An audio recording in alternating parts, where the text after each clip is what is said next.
Jadi untuk semua outlet itu modalnya 400.000, untuk bersihnya 300.000. Lumayan ya, sangat lumayan ya. Iya. Apalagi jauh melebihi UMR di Jogja. Ya, jauh melebihi gaji saya juga. Sekarang saya kerjanya di Hotel 101 di bagian cooknya. Jadi saya butuh orang buat bantu dicucur ini. Perkenalkan, nama saya Dwi Agustina. Saya selaku pemilik usaha dari kue cucur gula aren High Farms Family yang beralamat di Badran, Jalan Tentara Rakyat Yogyakarta. Oke, Mbak Dwi, mungkin bisa cerita ya awal mula jenengan buka usaha kue cucur ini gimana ceritanya? Awal mula jualan kue cucur gula aren itu sebenarnya belum di sini, belum di Badran. Awalnya tuh di Kalasan. Itu di sana sempat dari awal buka tahun 2020 itu di sana. Cuman sempat ada masalah ya, kerja sama orang kan gak selalu mulus. Akhirnya saya pindah, saya mecah sendiri, saya akhirnya buka yang di sini. Itu saya udah jualan kue cucur gula aren itu dari tahun 2020 sampai saat ini. Itu awal mula jualan tuh memang ya namanya orang jualan masih cari pangsa pasar kan, masih sepi, masih kayak rugi, masih harus beli bahan, beli adonan, terus beli alat kayak gitu, masih rugi di situ. Gitu. Ruginya sih nggak seberapa besar sih, cuman ya setelah buka 3 bulan atau 4 bulan udah nggak rugi, terus udah balik modal, udah untung juga. Kenapa milihnya kue cucur sebagai usaha? Karena kue cucur itu pertama, kue cucur di Jogja itu jarang yang live. Biasa kan cuma di pasar. Terus kalau live itu kan orang banyak yang suka, kayak gorengan itu kan kalau langsung banyak orang yang beli kayak gitu. Terus yang bikin beda juga, saya pakainya gula aren dari Temanggung, kayu manisnya dari Palembang. Jadi itu yang bisa bikin bertahan sampai saat ini gitu. Oke. Gitu. Waktu pertama buka modal awal berapa, Mbak? Modal awal pertama buka itu sekitar 3.500.000-an sampai 4 juta. Itu udah semua. Udah alat, udah bahan, udah bikin meja, udah bikin etalase, udah beli payung kayak gitu.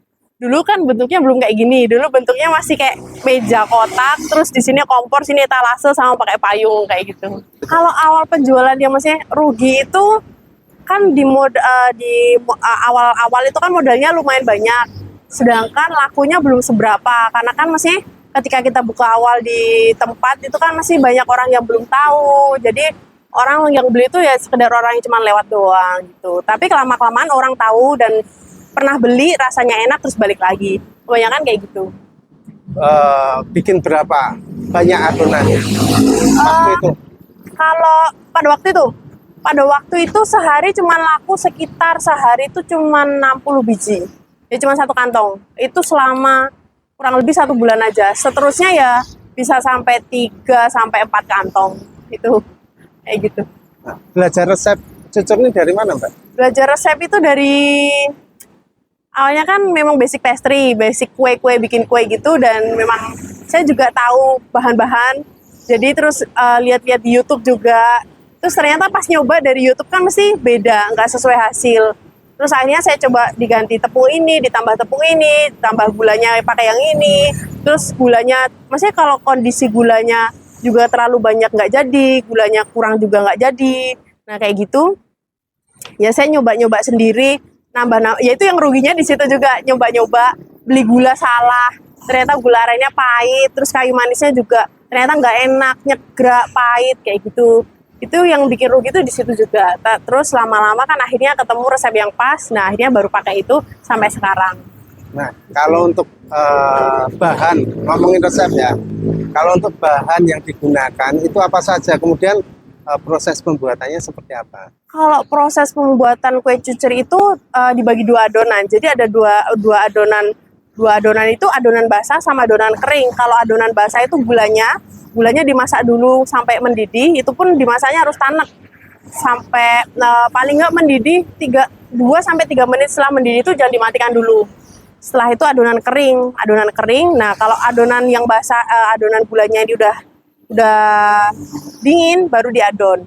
Gitu. Kalau kondisi dalam panas diadon tuh nanti tepungnya mateng kayak gitu. Gitu. Kalau bahan-bahannya itu apa aja, Mbak? Bahan utamanya itu tepung. Kalau kue cucur kan bahan utamanya tepung beras. Cuman biar dia nggak keras, tetap ditambahin tepung terigu sama tepung tapioka. Itu biar dia mengempukkan sama biar dia bikin ngembang kayak gitu. Komposisinya? Komposisinya tepung berasnya sekitar 500 ya, kasarnya aja ya. 500 tepung berasnya 500, tepung terigunya 250, terus tepung tapiokanya paling nggak 50 gram. Terus ada kayu manis juga, itu yang adonan kering. Kalau adonan basahnya untuk gula arennya saya pakainya 750 gram gula aren. Terus yang 750 gram yang 350 gram tepung gula pasir. Tapi gula pasirnya jangan pakai gula pasir yang putih, pakainya yang agak coklat. Kan gula pasir ada dua macam ya Pak, ada yang putih sama yang coklat. Nah pakainya yang coklat, itu nanti rasanya lebih enak gitu, lebih legit rasanya kayak gitu. Untuk proses akhirnya gimana? Untuk proses akhir yang Setelah adonannya adonan jadi ya. Nah, setelah adonan itu didiamkan dulu selama 1 malam supaya dia bentuknya juga jadi bagus. Nah setelah didiemin selama 1 malam baru digoreng langsung. Itu pun gorengnya minyaknya jangan kebanyakan, jangan kurang. Kalau minyaknya kebanyakan dia ngembang banget kayak donat, tapi yang donat yang nggak bolong itu. Terus kalau kurang minyaknya dia donannya juga nggak ngembang tapi bleber doang kayak gitu. Untuk proses gorengnya berapa lama, Pak? Untuk proses goreng dari memanaskan minyak, yang paling lama itu memanaskan minyaknya. Kalau memanaskan minyaknya tuh paling nggak ya 1-2 menit, paling lama 3 menit lah. Jadi kalau misalkan masak untuk goreng adonannya itu dari masukin adonannya sampai dia mateng sampai ditiriskannya itu sekitar 1,5 menit, paling lama 2 menit. Cucur ini dijual dengan harga berapa? Untuk kue cucur punya saya itu dijual dengan harga 2.000 aja per piece. Per piece ya. Bisa nerima orderan juga. Orderan mau banyak, mau sedikit tetap kita kerjain. Itu buka mulai dari jam berapa sampai jam berapa? Semua outlet kan saya punya 3 ya Pak, yang di Jogokarian, Badran, sama yang di Gading itu buka sama semua dari jam 6 pagi sampai jam 2 siang selama 8 jam kerja itu. Tapi yang bedain yang di Badran ini dia bukanya sampai malam jam 9 malam. Itu dari pagi jam 6 sampai jam 9 malam. Gitu. Seharian penuh ya. Jadi sekarang sudah punya 3 cabang ya? Ya, alhamdulillah punya 3 cabang. Rencana ada pengembangan lagi, Mbak? Pasti. Saya ada rencana buat buka cabang lagi.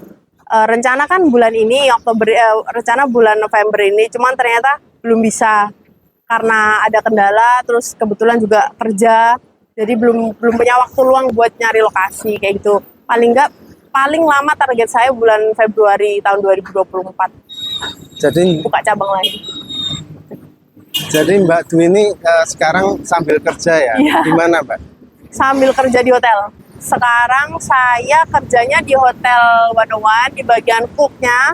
Jadi saya butuh orang buat bantu di cucur ini. Terus ada karyawan yang ngerjain, terus dibantu sama kakak untuk mobiling. Kalau misalkan cucurnya habis, adonannya habis, atau minyak habis, atau apa, terus kalian muterin semua outlet biar ya semuanya berjalan lancar. Ya itu dibantu sama kakak. Jadi di hotel ini sebagai chef ya, Mbak? Iya, sebagai chef, sebagai tukang masaknya. Tukang masak dan juga punya usaha cucur. Iya. Nah, Mbak, kalau untuk setiap harinya ya, itu rata-rata bikin adonannya berapa banyak, Mbak, sekarang? Oh, sekarang ini kan kondisi memang lagi sepi ya, Pak. Jadi paling enggak itu yang di sini itu 2, yang di outlet Jogokarian sama Gading itu 1, 2, 4, paling enggak tuh 4. Itu untuk semua outlet. Tapi kalau pas lagi rame ya di sana bisa sampai 3 sendiri. Di sini bisa sampai 3 sampai 4 itu dalam 1 hari kayak gitu. 4 kantong ya? Iya. Nah, untuk membuat adonan itu ya rata-rata modal harian yang dikeluarkan berapa? Kalau saya itu modal harian itu saya ngitungnya tuh gini Pak. Jadi satu hari 3 kantong itu kan jadinya satu kantongnya tuh 60 biji, jadi 120 dikali 3 berarti 360. Tiga bener ya Pak ya? 360. Terus nah 360 itu udah dikurangin sewa, udah dikurangin modal. Jadi saya terima bersih 200, enggak sampai 150 itu bersih. Dari 350, omset 350 per hari, itu bersihnya saya terima 150 sampai 200 ribu lah paling enggak. Itu bersih. Itu udah dikurangin gaji karyawan, udah dikurangin sewa, udah dikurangin kayak bahan apa modal utama buat buat per kantong setiap harinya.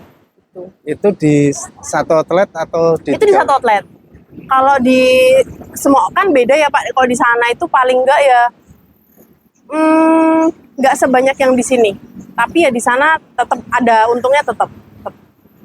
Kalau dari 3 outlet ini rata-rata omset berapa totalnya?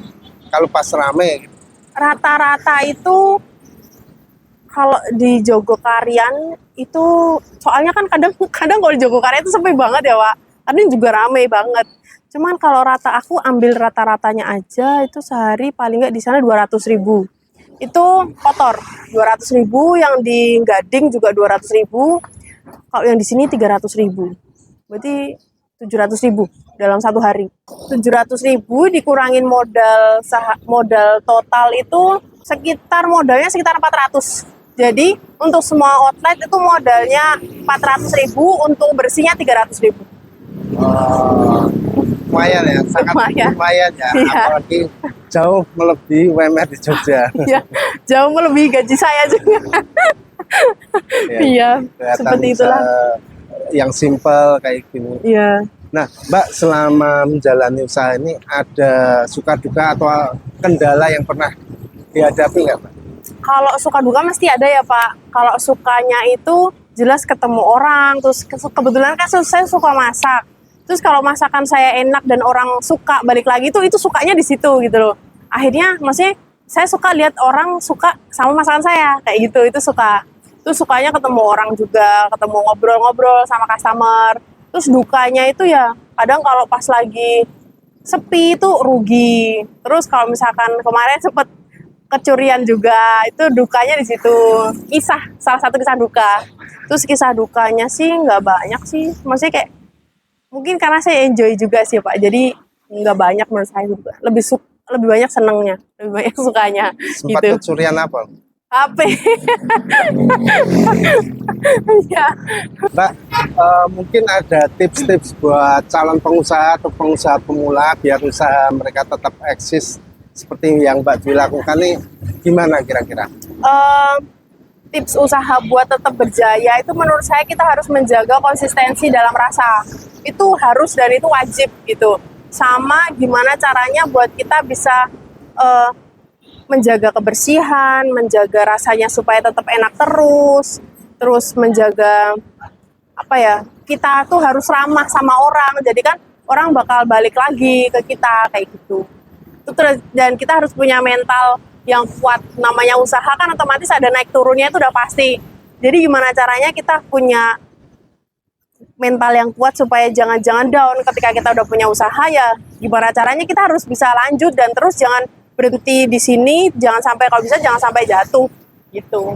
Bagi teman-teman semua yang mau nyicipin kue cucur gula aren buatan aku, ada di Badran, atau mau beli yang di Jogokarian juga ada, yang di Gading juga ada. Silahkan datang ke sana, cicipin gimana enaknya cucur buatan aku. Atau bisa pesan dulu di nomor telepon yang ada di sini. Gitu ada, atau nge-DM di Instagramnya juga ada. Namanya Spesial Cucur Gula Aren. Gitu. Terima kasih.